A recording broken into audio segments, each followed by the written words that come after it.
Celsius. The standard pressure is 1 atmosphere. So standard temperature and pressure is just kind of a nice theoretical condition that we can perform kind of situational experiments with. The second thing I need to clarify is that we find experimentally that for any ideal gas, 1 mole of gas takes up a volume of approximately 22.4 liters. We're going to use these conditions to find the ideal gas constant. Let's start with R equals PV over NT. In 4 conditions, we're going to talk about 1 mole at standard temperature and pressure. For our pressure, we have 1 atmosphere and then we have 1 mole. We know that 1 mole is 22.4 liters. So that's our volume. Again, we know that at standard temperature and pressure, we're talking about 273 Kelvin. This should equal R.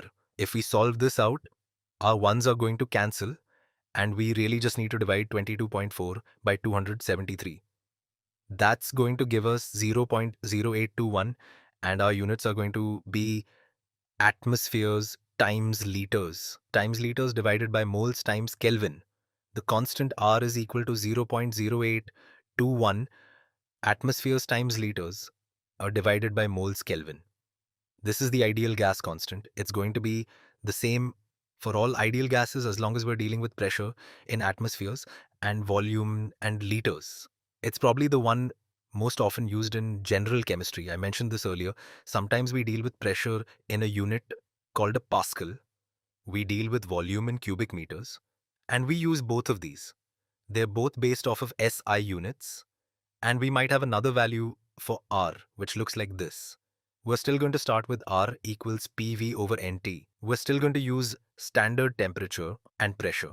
For our standard pressure, instead of using atmospheres, we're going to use pascals. 1 atmosphere is equal to 101,325 pascals. 101,325 pascals is going to be our pressure. We're still going to use 1 mole of gas. Instead of measuring the volume of 1 mole in liters, instead of saying that it's equal 22.4 liters, I'll want to do it in cubic meters because that's another SI unit. 1 cubic meter is equal to 1000 liters. This means that if we take 22.4 liters and we do a dimensional analysis, we're going to get 0.0224 meters cubed. That's the value that we're going to use in our formula. We're still talking about 1 mole, so 0.0224. Last but not least, we're still talking about standard temperature and pressure, which in Kelvin the temperature would be 273. We have our pressure, we have our volume, we have our moles, and we have our temperature.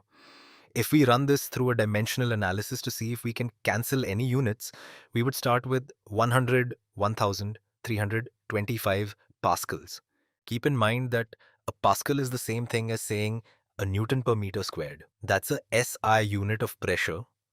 We have 101,325 newtons per meter squared.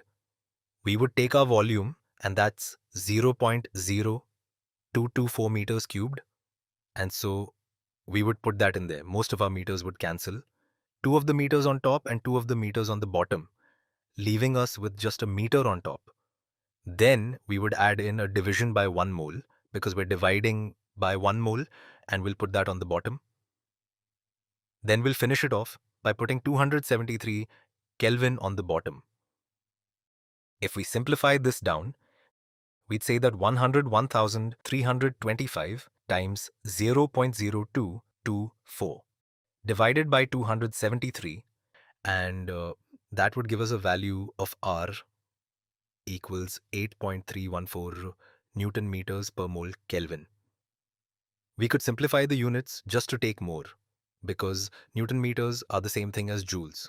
So we could just insert a joule and we'd have joules per mole Kelvin. To be sure, the constants look different here, but keep in mind that the only thing changing are the units. The values here are always the same for any ideal gas. For any ideal gases, and the product of the pressure and the volume divided by the number of moles and the temperature is equal to R, which might look like 8.21 times 10 to the negative 2 atmosphere liters per mole Kelvin, or it might look like 8.314 joules per mole Kelvin. Again, this is the same value. think about what this means. If R is constant, then R is equal to PV over NT for the initial state of the gas. So for the initial state of the gas. R is also equal to PV over NT for the final state of a gas.